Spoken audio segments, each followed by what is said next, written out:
Buenas noches, mi nombre es José Alberto González Cáceres, soy estudiante de pregrado de Zootecnia de la Universidad Nacional Abierta de Distancia, UNAD. Me encuentro realizando el curso de Antropología. Voy a dar una breve explicación sobre la aproximación teórica del concepto de cultura. La mayoría de las definiciones de la cultura tienen en común definirla como un producto de aprendizaje que se realiza dentro del seno de una sociedad.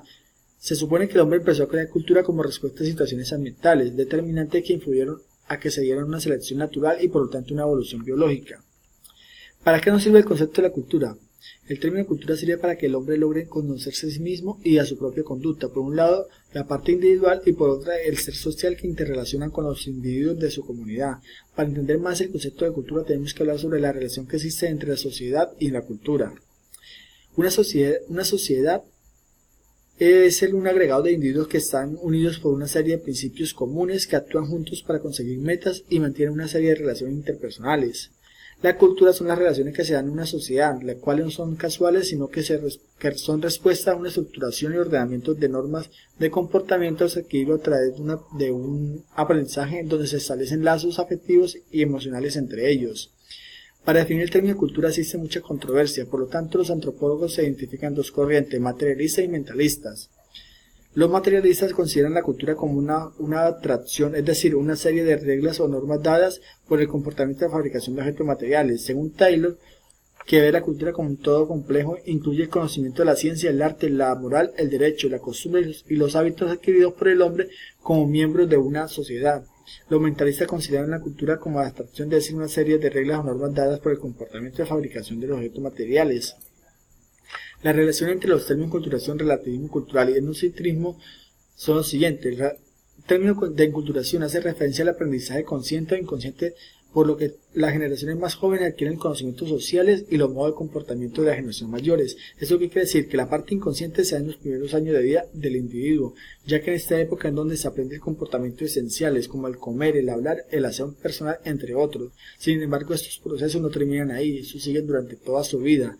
La parte consciente del individuo es capaz de elegir un momento dado de las alternativas que se les presente durante su vida. El término de relativismo cultural hace referencia a muchas culturas que poseen rangos comunes como los demás, pero que a la vez son diferentes en cualquier otra y por lo tanto son únicos.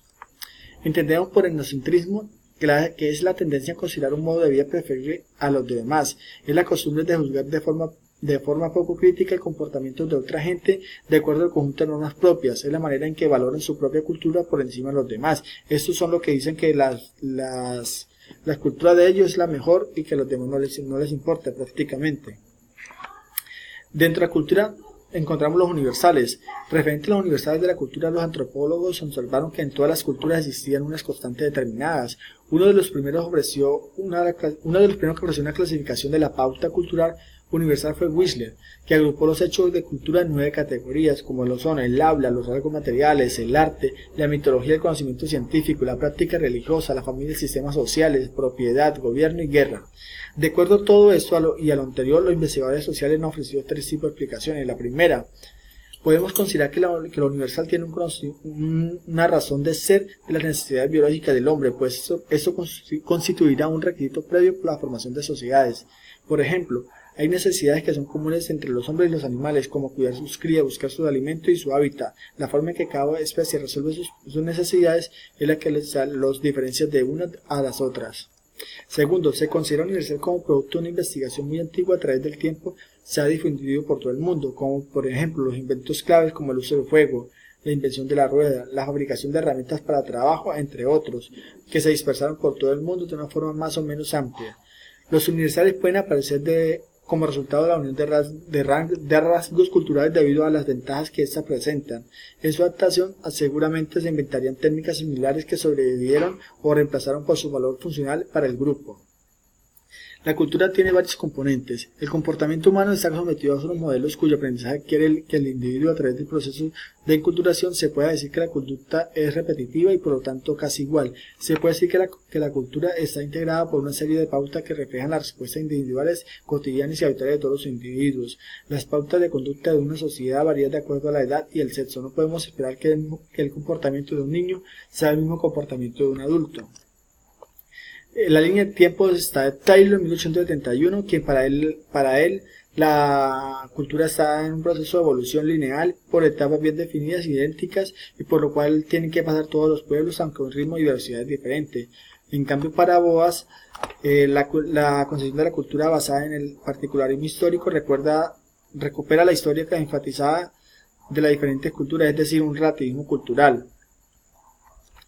El análisis que hice de la línea de tiempo es, analizando los conceptos de la cultura desde el punto de vista entre Taylor y Boas. El punto de vista de conceptualización es demasiado radical, ya que para él la cultura se desarrolla de una manera lineal, es decir, que todas las comunidades tienen que pasar por lo mismo. En cambio, Boas, para él la cultura no puede ser lineal, es relativo al proceso de desarrollo de cada sociedad, ya que para él las comunidades no pasan por las mismas etapas. Tocó hacer una explicación breve, hablando un poquito de todas las cosas, pero porque no contamos con el tiempo suficiente para hacer una exposición con todos los temas pertinentes. Muchas gracias por su atención prestada.